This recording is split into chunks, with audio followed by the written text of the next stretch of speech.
नाराए हम्द। खुदावंद का कलाम अब तक कायम रहता है।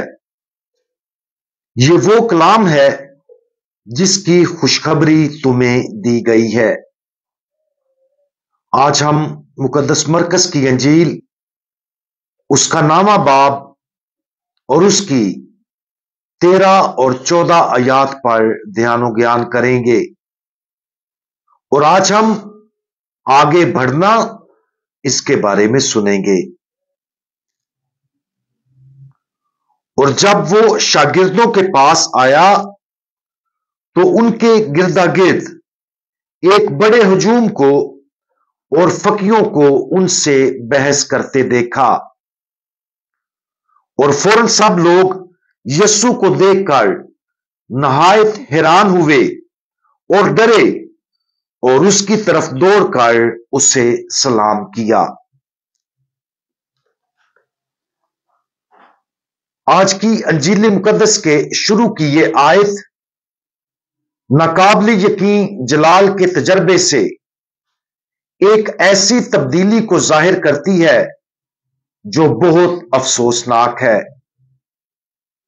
पहाड़ पर 3 शागिर्दों पतरस, याकूब और यूहन्ना के सामने खुदावंद यीशु मसीह की सूरत तब्दील हो गई थी और उसके इलाही जोहर की एक छोटी सी झलक उन पर जाहिर हुई थी।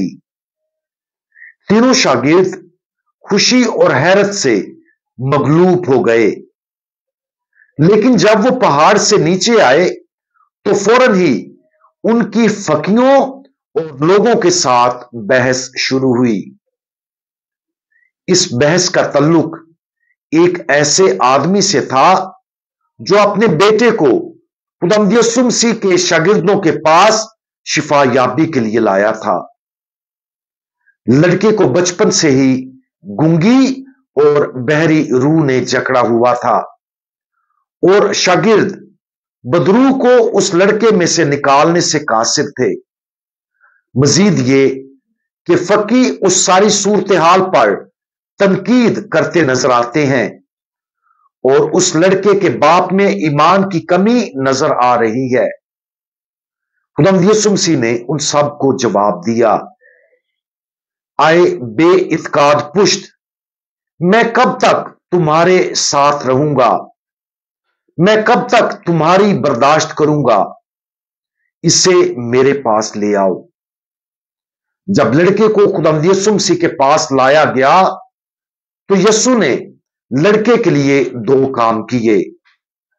सबसे पहले उसने बदरू को हुक्म दिया कि इसमें से निकल आ, और दूसरा उसने बदरू से कहा कि इसमें फिर कभी दाखिल ना हो।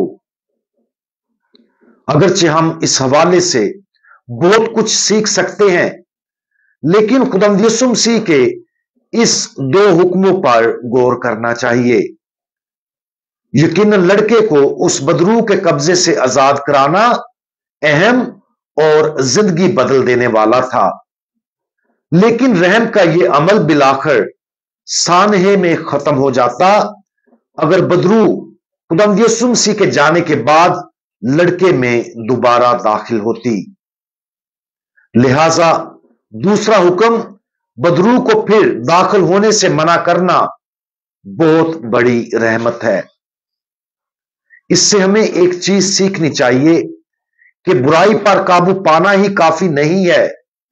इसकी वजह यह है कि गिरे हुए फरिश्तों के लश्कर की जानिब से आने वाली आजमाइशें और जबर मुसलसल और ना खत्म होने वाले हैं।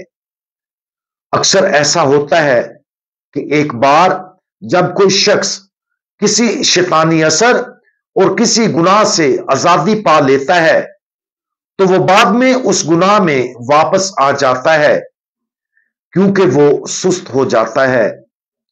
इसलिए हमें हमेशा याद रखना चाहिए कि एक बार जब हम किसी गुनाह, आजमाइश या जबर पर काबू पा लेते हैं तो हमें हमेशा चौकन्ना रहना चाहिए ताकि हम दोबारा उन बुराइयों में ना पड़ जाएं। अगर हम नेकी और पाकीज़गी की राह पर मजबूती से कायम रहना चाहते हैं तो हमारा मुसलसल चौकस और चौकन्ना रहना बहुत जरूरी है।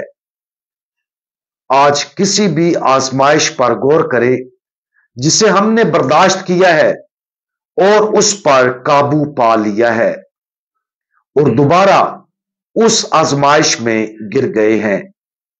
खासतौर पर चौकस और चौकन्ना रहने की अहमियत पर गौर करना जरूरी है ताकि ना सिर्फ अपने साबका गुनाहों की तरफ लौटने से बचें बल्कि पाकीज़गी और नेकी के साथ आगे बढ़ें।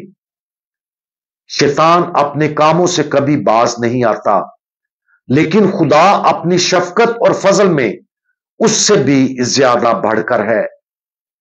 रूहानी जिंदगी में आगे बढ़ते रहें ताकि हम दोबारा फिसल कर माजी के गुनाहों में गिर न जाएं।